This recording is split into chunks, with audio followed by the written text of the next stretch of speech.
최근 국토부가 발표한 오락가락 행보에 시장의 혼란이 심각해지고 있습니다. 시중은행들은 10월 21일부터 생애 최초 주택 구입자의 LTV 축소를 비롯해서 최우선 변제 소액 보증금 공제 등으로 대출 한도를 줄일 예정이었습니다. 서민들을 대상으로 공급하는 디딤돌 대출 축소 방안을 예고했다가 논란이 커지면서 갑작스럽게 다시 시행을 잠정 유보한다고 밝혔습니다. 그러나 잠정 유보도 사실 해당 규제를 철회하는 건 아니라는 입장이 또 나왔습니다. 국토부 관계자는 대출 취급기관들이 21일부터 조치를 갑자기 시행하면 혼란이 있을 수 있기 때문에 논의가 정리될 때까지 잠정 유보해 줄 것을 취급기관들에 요청한 상태라며 다만 기존 관행을 개선하는 조치 자체를 철회나 취소하는 건 아니라고 밝혔습니다. 또 국토부 종합국정감사가 예정된 10월 24일 이전에는 정리가 될 것이라고 덧붙였습니다. 현재 가장 큰 혼란은 타 은행들에 앞서 10월 14일부터 관련 규제를 먼저 시행한 국민은행입니다. 국민은행은 10월 14일부터 17일까지 디딤돌 대출을 신청한 고객들을 대상으로 규제 전 한도 조건으로 대출이 가능하도록 재신청을 받기로 했습니다. 은행권 관계자는 은행들은 고객들과 직접 대면하고 만나는 상황에서 정책이 오락가락하면 고객도 힘들고 은행들도 혼란스럽고 힘들다고 전했습니다.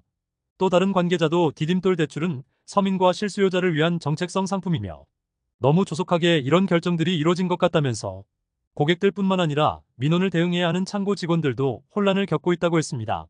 이번 디딤돌 대출 규제와 관련해서 국토부가 은행권에 별다른 공문도 보내지 않고 전화나 메시지로 협조를 요청한 것도 논란이 됐습니다. 일각에서는 정책 대출 축소 책임을 은행으로 돌리려는 것이라는 지적도 나왔습니다. 한 대학 교수는 정책의 일관성 차원의 문제가 있다면서 엄정한 기준에 따라 명확한 정책을 추진해야 한다고 했습니다. 또 섣부르게 규제를 해놓고 반발이 있으니 잠정 보류가 됐다며 이런 일이 반복되지 않도록 근거 자료를 마련해야 한다고 밝혔습니다. 디딤돌 대출은 주택가액 5억 이하를 대상으로 최대 2억 5천만 원까지 대출받을 수 있는 정책 상품입니다. 신혼가구나 2자녀 이상 세대는 4억 원까지도 가능하며 한도 범위 내에서 LTV를 최대 70에서 80%를 적용합니다. 최근 발표된 규제는 생애 최초를 대상으로 한 LTV 기준을 70%로 낮추고 방공제로 불리는 소액 임차 보증금을 한도에서 제외하면서 대출 가능 금액 축소가 예정됐습니다. 또 후취담보 대출 중단도 포함되면서 신축 아파트 잔금 마련에도 빨간불이 켜진 상태입니다.